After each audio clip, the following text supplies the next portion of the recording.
Good morning, it's Mama with Hartley's Homesteading Journey, and that's Eva. Hi, Miss Eva. Today we're talking about meat rabbits. Now, this is a choice that we make for our family.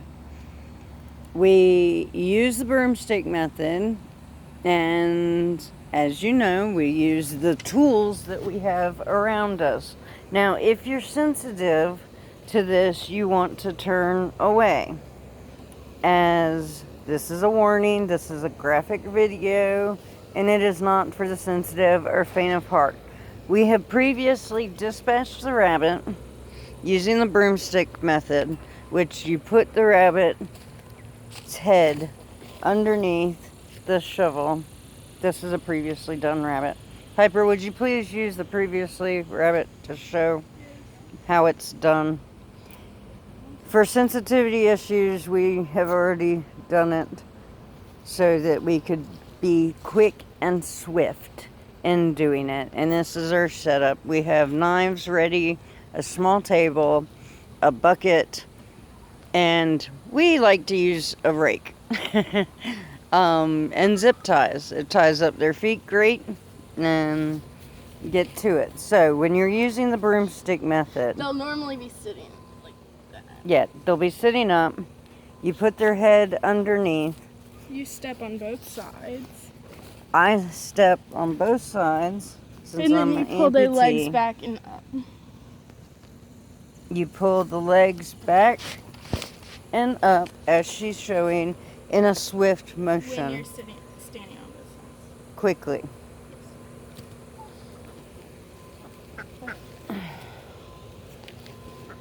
Now she's hanging it up. With zip ties. We find that the rake and the zip ties are actually the best things that we have found to use. There's many things out there that you can find and buy.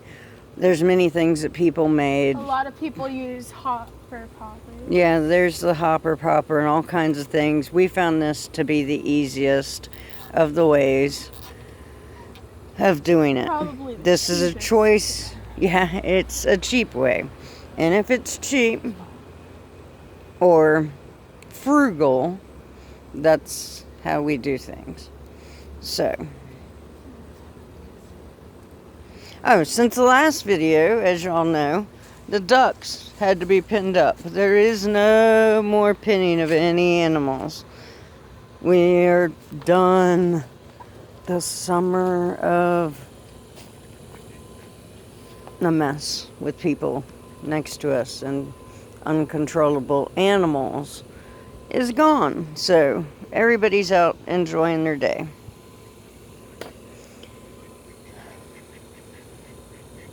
So she's going to insert it at the top of the leg. I just made a cut right there through its fur. You can kind of see. And start to pull away. The fur literally will pull away. Piper here has gotten so gifted that she can actually do this with a little hole and leave the skull and everything, all of this on, so that if she wanted to stuff the rabbit, she could do so. And one day we might show you a video of that. It's actually pretty neat. Last time I got sick, but so I did not finish it. yeah, we cut in the. You have to soak it in alum, is how we preserve the hides.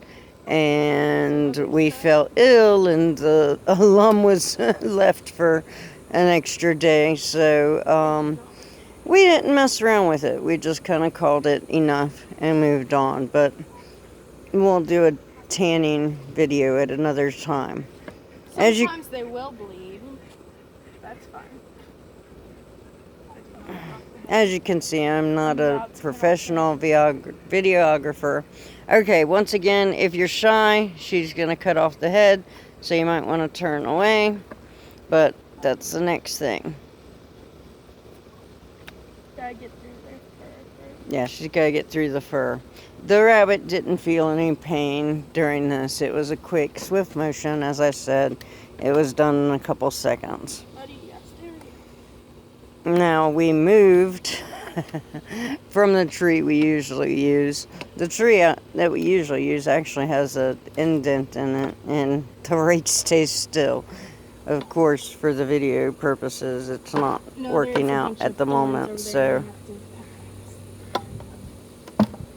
Okay.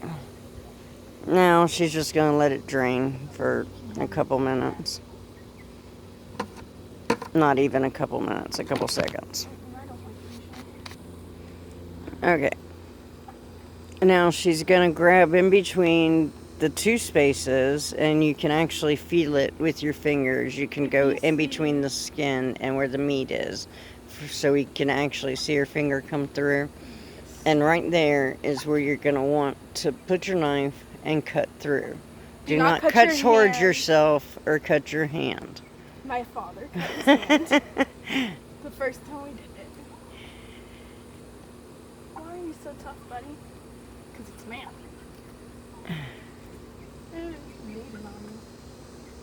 Nothing new. I didn't tie it down. Once again, this choice is not for everybody. We weren't sure how we were going to like the choice.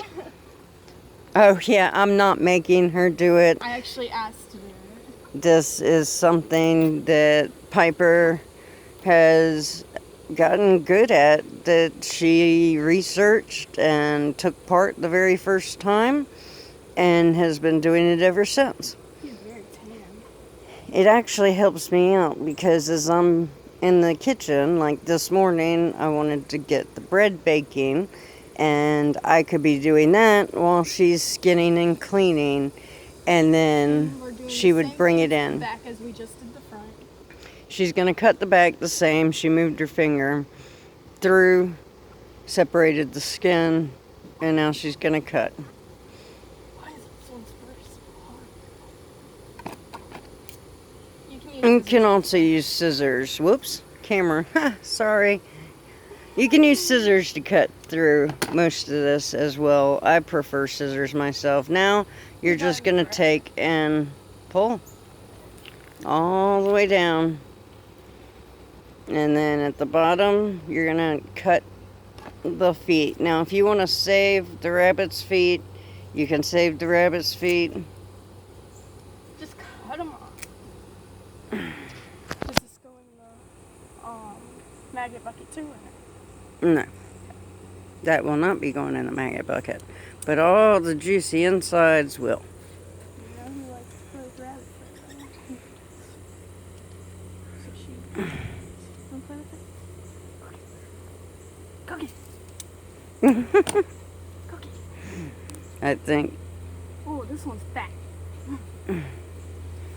I zoomed in so you could see. So you're out of proportion. Are you recording? Yep, I got it. Gonna make a little cut right there. Make sure you don't cut into anything though. Just a small one.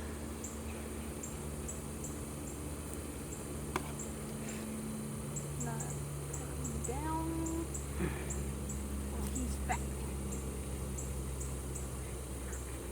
Now, what you see hanging is their urine, as well as the intestines, and You do not want to cut the urine. yeah, you don't want to cut the urine. If you can, leave it on once everything's fixing to fall into the bucket here in a second. But you want to try to leave it. Yeah, a lot of people use gloves. It's a personal choice. At this time, if you're breeding rabbits for your home, and for your health, for your family, you want to look at the organs. You can see the kidney in the back. I'll show them that in a second. Can I cut this off? You can see that it's eaten. I do not take away their food beforehand. They get all And food so they the want. intestines are always full.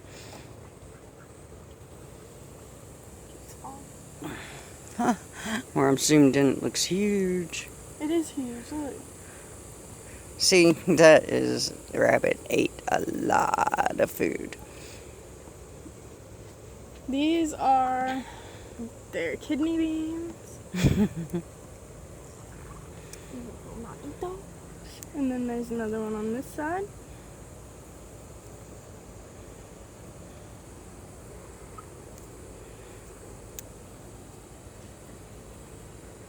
And I will Okay, she's gonna cut up the groin now. crunch. She actually cut in between the legs, the bone there.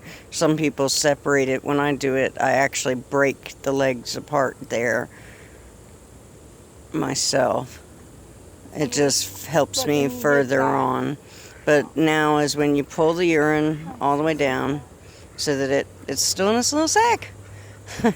And everything just comes at once. Right there's the liver. There's no cocci. There's no That's good. nothing on it. That's good. Good looking liver, which we will feed to the animals. Since it doesn't have cocci. But if it has little white marks, then we do not feed it. Right. If every great once in a while we have found one that has had cocci, which can be treated, but we had bought some and butchered them after the 90-day period, and they had cocci, so we didn't feed any of the livers or anything, but your meat is still safe. Now you're going to reach into the bottom of the cavity, and you're going to grab the heart and the lungs. This will look really gross, so turn away. Usually there's more blood than that one. And I'll show you here in a minute if you're curious. Again, I'm not a professional photographer, but this is what the inside cavity is going to look like. Basically, you're seeing where the neck is at down there. And a little bit of blood pulled up. Oh, right here you have the lung.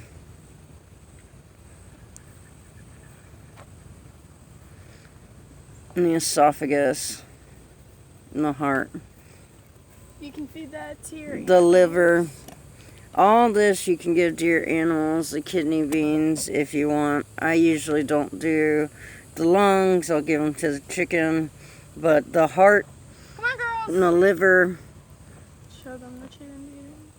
I can't get the heart apart. Can you cut it right there?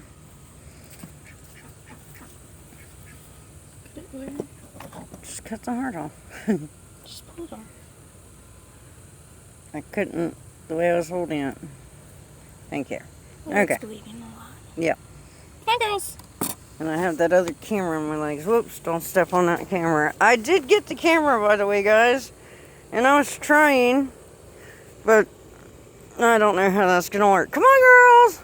Come on, guys. Branch. Come on. Come on.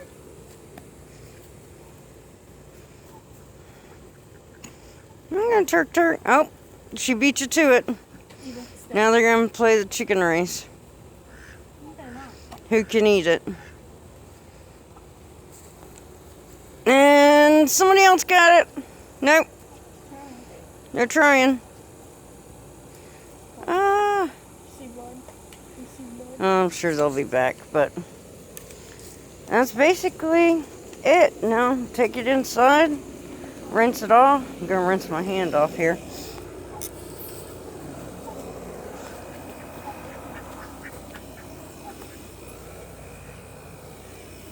It's not coming out of my hose because it's kinked.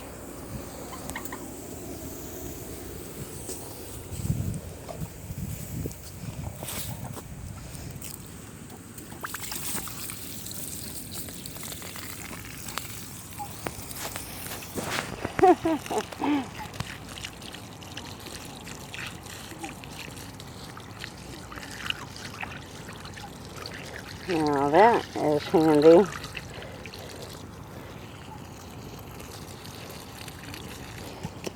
Okay, again, if I offended anybody, I'm sorry. There goes the skin. This is just a choice we make for our family. Believe it or not, when you grow your own food, it feels really good. You can substitute rabbit with any chicken recipe. One of the favorites I like to, as you can see, there's a little hair. I'll take it in and get it cleaned up in a minute. And then often I throw it directly in the crock pot, which I may do today, or after rinsing, sometimes I cut it into pieces for portion size. A lot of people take off the front legs here. Oh yeah, she's cutting off basically what would be the rabbit's foot that's left. And you can also toss those in some alum and some water. Anybody's interested, I can put a recipe down below. She's going to do the other one. But as you can see, this literally took minutes. It takes a lot faster. It took longer as us explaining it and trying to do it under the camera and trying to get it just right, which I guess is about silly, but yeah, this is Mama with Hartley's homesteading journey, and this has been our dispatching rabbit video. If you like the video, hit like. If you'd like to see more about our homesteading adventures, hit subscribe. Thanks, guys. Bye. Say bye. Bye. Say bye, Eva.